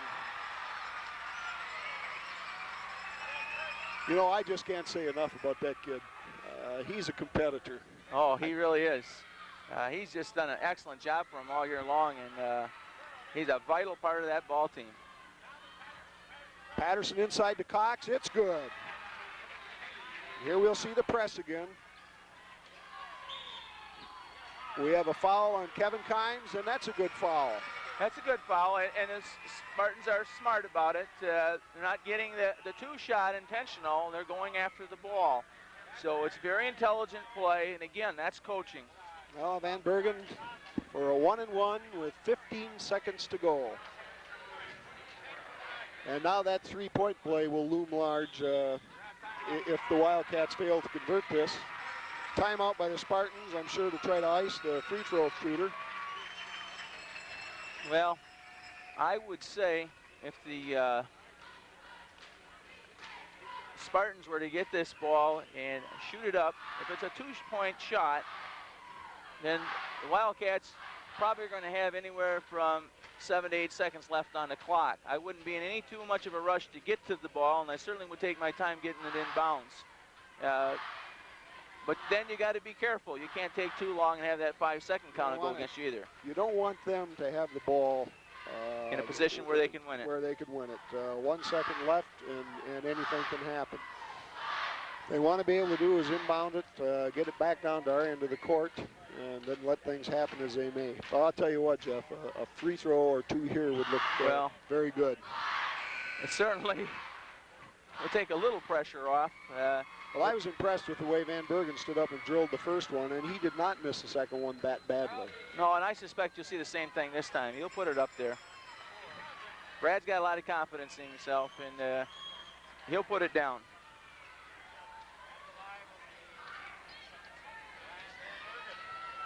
Well, Van Bergen steps to the line, J. Paul King hands over the ball, and here we go. It's no good. Throw down. We have 10 seconds. Patterson's no good with that shot. Van Bergen has the ball with 6 seconds to go. And we have a foul on Kevin Kimes. Van Bergen will be shooting 2 with 3 seconds to go in the ball game. Well, Patterson Roger, had that's a shot. too close. And this is smart. Coach Jim Tate pulling all of his players back off the line. Not going to let them get an easy shot. Wildcats calling timeout. White Lake Ford, the Ford store that gives you more.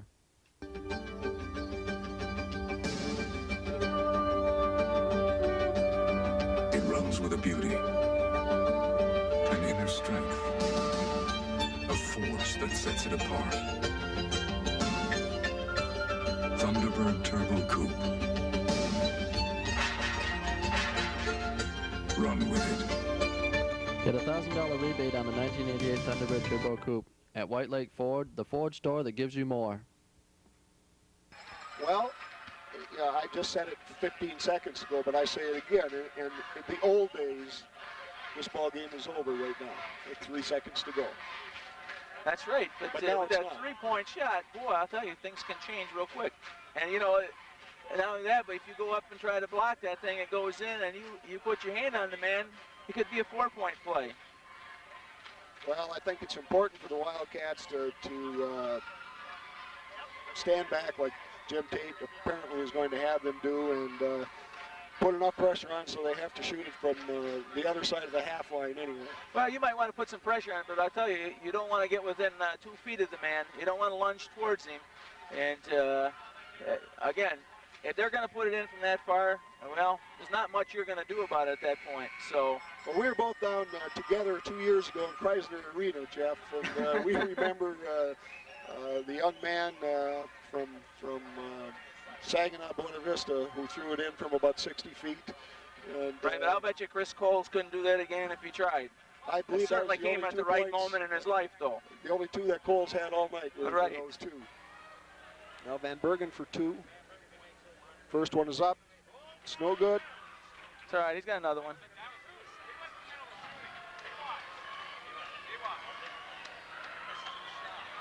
Okay. That's it.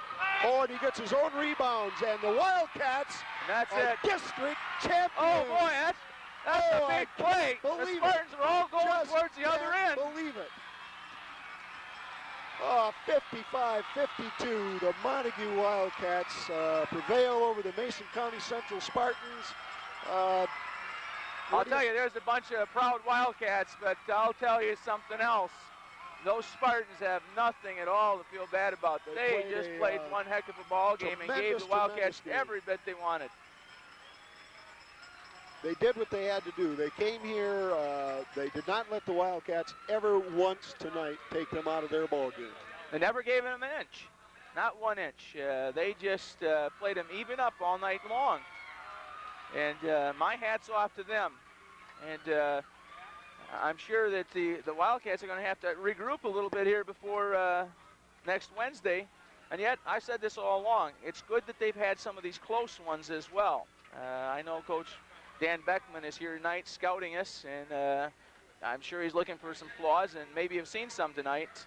So I'm sure Coach Tate and Coach Schlaff will try to remedy that by next Wednesday as we start announcing the 1988 Hart District Boys Basketball Champions, the Montague Wildcats. Well, Principal Dick Huntington from Hart is out to hand out the medals. Paul Schlaff comes out to receive his.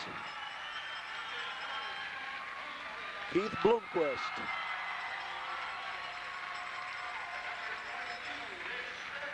Richard Erdman.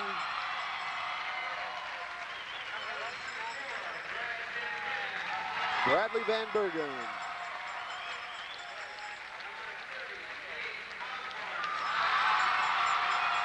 David Osborne.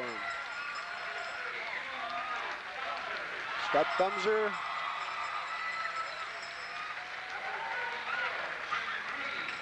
Jim Grieve.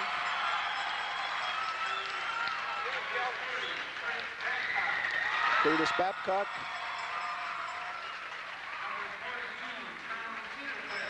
Tom Cedarquist.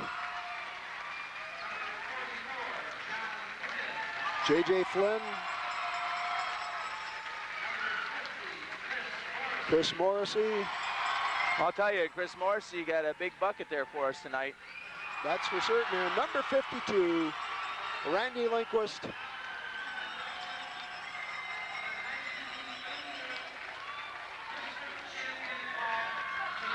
And there are the things that memories are made of, Jeff, right there. Something that these kids are never, ever going to forget. Coach Tate holding it up to the fans of Montague, and 3/4 of the fans here in the gym tonight are the Wildcat fans. And again, I saw something here, and I think needs to be mentioned, and probably goes unnoticed by so many, but Coach Jim Tate wanted Coach Ray Schloff, I believe, to come out there with him to accept it. And the gentleman that Coach Schloff is decided that that was Jim Tate's moment, and credit to all the Wildcats, Coach Tate, Coach Schloff as well. Well, two fine gentlemen, a fine basketball team, and not just as a color man right now or play-by-play man, but as principal of that high school, I couldn't be prouder, Jeff, than I am right now. It just does my heart good to see it happen. And I think we deserved it. For a change, we deserved one. As a former coach of these Wildcats, I'm just tickled, and it couldn't happen to a greater group of kids, and they were freshmen my last year, and I'm just tickled pink for them. I hope they just keep on rolling, and you know, I hope the ball is dropping for them all along the way. Anytime this ends, it'll be too soon. Well, once you get beyond the district, you never know. You know, a couple games in the regional, you play well, and all of a sudden you're in the quarterfinal, and then it's only one step away from the semifinals of the state. Well, I believe there are like 32 teams left, and you know, that's out of a couple hundred. So that's not bad to say that you're among, excuse me, I think the top 64 at this point, but you know, that's impressive. And you know, just more power to them as they go on, and we're going to see them down there at Godwin Heights on Wednesday. Well, I believe we're going to be broadcasting that game as well. I will not be. I think Louis Thumser will be back on the air that evening. But we look forward to being there. Congratulations to everybody concerned with the Wildcat program, all the way from the 7th and 8th grade coaches, Bob Johnson and Charlie Michelson, right on up the line. Bob Engler at the freshman level, Ray Schloff at the JVs, and of course Jim Tate just doing a fantastic job all year long. Just a fun year to be around it. Well, and you can see it here. The Cats still haven't left the floor, and the fans are down there mingling with them and offering their congratulations. That's just fantastic. That's just fantastic. You get to the small communities like Montague, one thing you always realize, it's a community event. You know, the school is really the only show in town. That's right. Not to bring up any controversy, but especially since the park is closed down, I guess we could really be called the only show in town. But people come out to watch it, as well they should. Well, Jeff, at this point, we're going to break off for a second, go down to the floor, and see if we can pick up a couple of interviews down there. Okay. Tonight's game is being brought to you by White Lake Ford, the Ford store that gives you more. It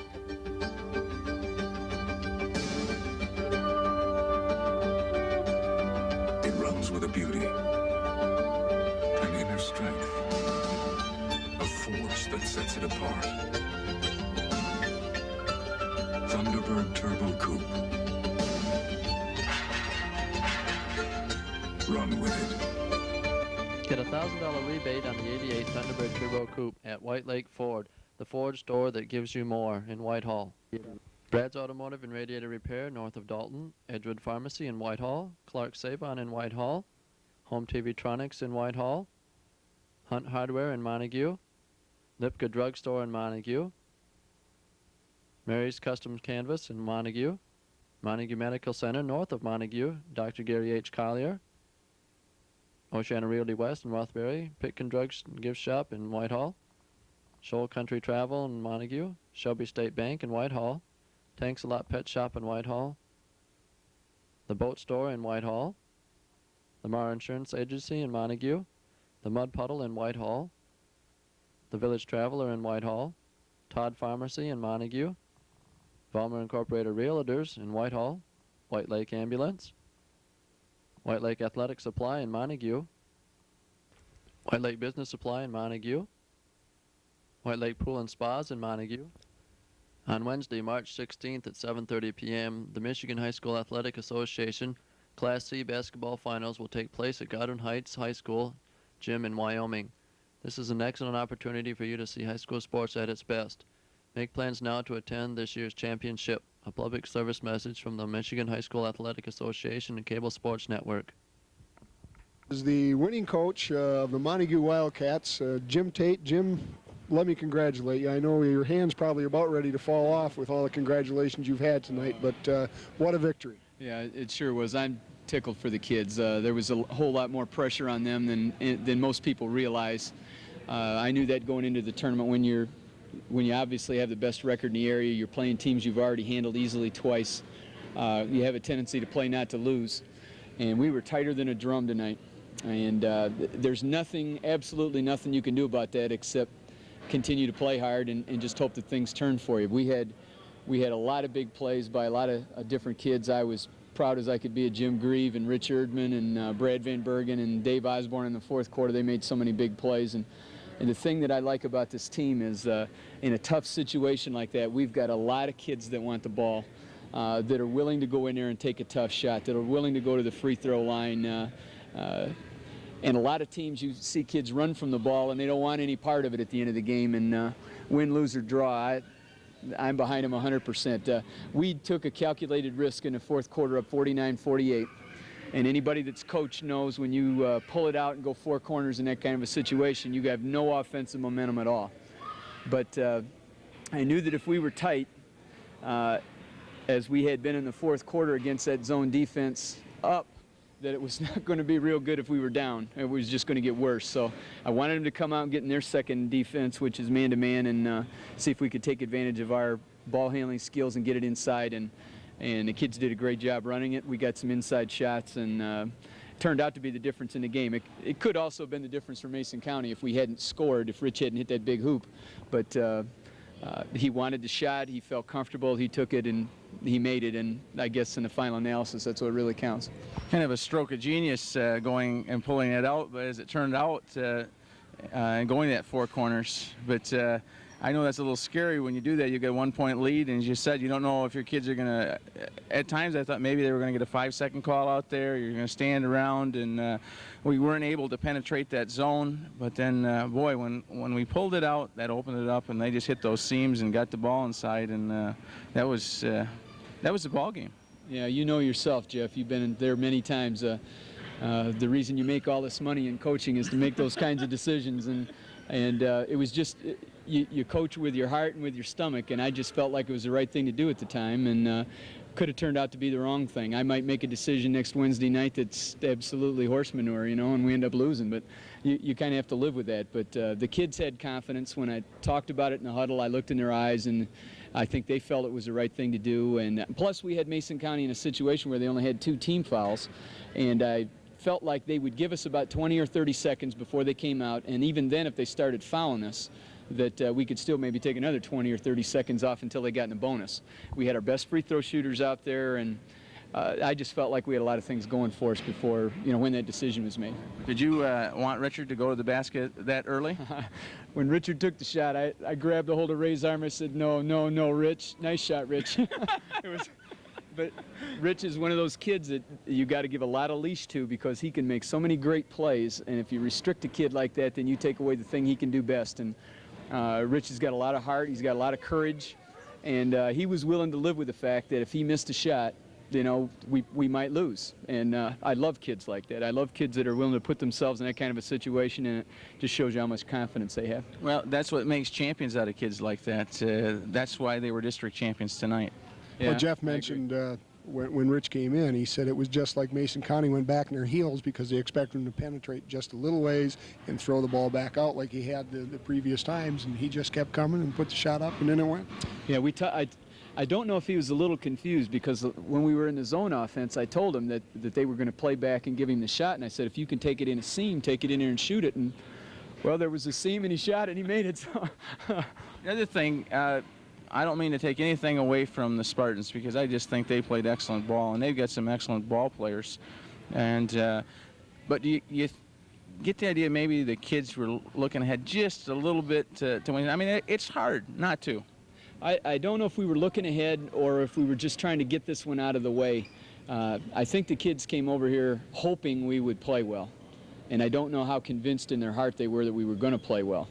I think they were kind of hoping that Mason County would get behind early a little bit and we'd get control of the game and we could relax, but there was never a time in the game where we felt comfortable and relaxed. I could just tell watching us and the kind of shots we took and the ones we were missing, and Randy just had a awful tough night shooting the ball inside, and I think it was more the fact that we're playing them a third time. Everybody expected us to win. There wasn't a person in this gym that thought Mason County was going to win, and it's tough to play under those circumstances.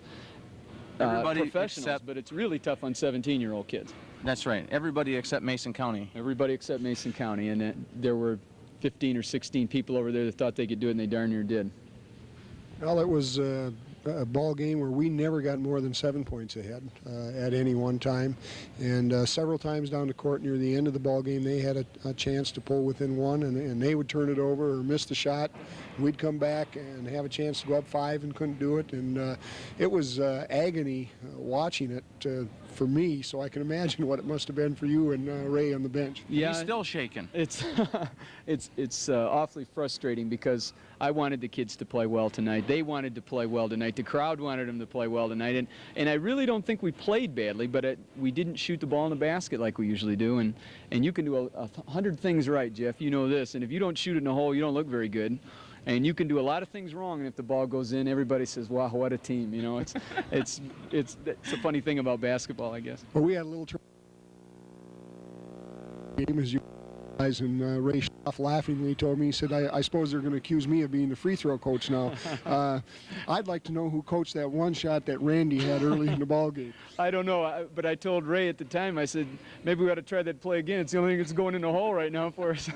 Well, I felt Jeff and I both commented at that point, maybe that's an omen. You know, it's been a great season, and it would have been a shame to see it end here tonight. And we got it behind us now, and you know, a district tournament's a big thing for any school, any community. And now I think they can just go relax and say, hey, we got what everybody expected us to have. Now we can go on. And I think they're going to be a more relaxed ball club from here on out. I think so, too. And one thing I want to kind of say about this basketball team, Jeff mentioned it a minute ago, they are champions to me in every sense of the word. The way they behave, the way they practice, the poise and the confidence they have in games, the way they play, and nothing from here on out is going to detract from that in my heart. This is the finest group of young men that I've ever coached. It's the best team that I've ever coached. We could go Wednesday night and get beat by 30. We could win by 30. Nothing's going to change my opinion of these kids.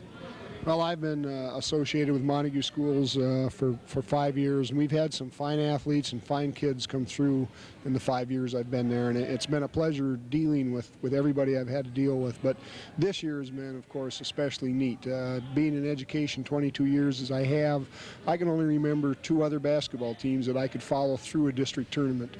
Not the case, you know, here we got another one, and it's just a super group of kids. Yeah, sure is it. And a lot of people wonder why you're in coaching. I'm not in coaching for wins and losses, and I'm certainly not in it for the money. But it's for moments like this when kids come through and watching kids progress as the season goes on and mature and get confidence. And for some of these kids, you know, it's kind of harsh to say, this might be the greatest moment of their life. And it's always something they can look back fondly on, and they're going to have friendships from athletics that are never going to go away. But also I know that tremendous educational benefit that there is in athletics. There's kids over there that might not be in school if it wasn't for athletics. There's kids over there that get their positive strokes by being involved in athletics. And it's not just basketball, it's any competitive athletic event we have. And the more kinds of things that we have where we can pat kids on the back and say, way to go, I just think that's, that's what we're in a business education for.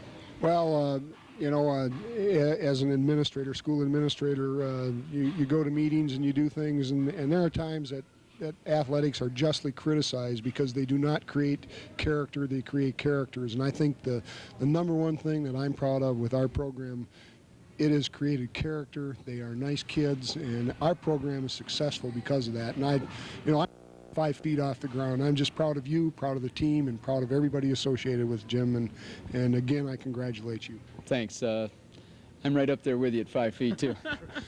Well, Jeff, that winds it up from my point. And, well, I would just like, son Brad brought this plaque over here. I'd like to just show the people here. He's been showing this in front here, and I'd like to congratulate you too, Jim. It's been a super year, and we're not going to end it yet. We're going to see you Wednesday and have a good game down there. One thing I would like to know, which one of your big guys bopped you in the eye underneath the basket this last week?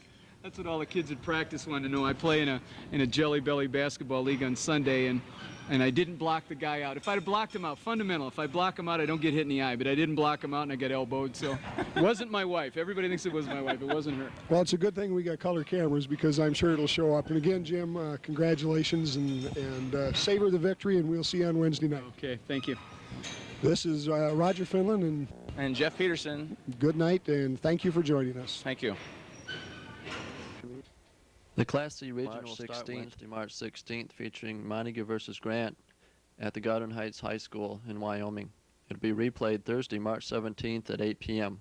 We'd like to thank Cass Cable TV for allowing us to show these games on Channel 5. Thank you.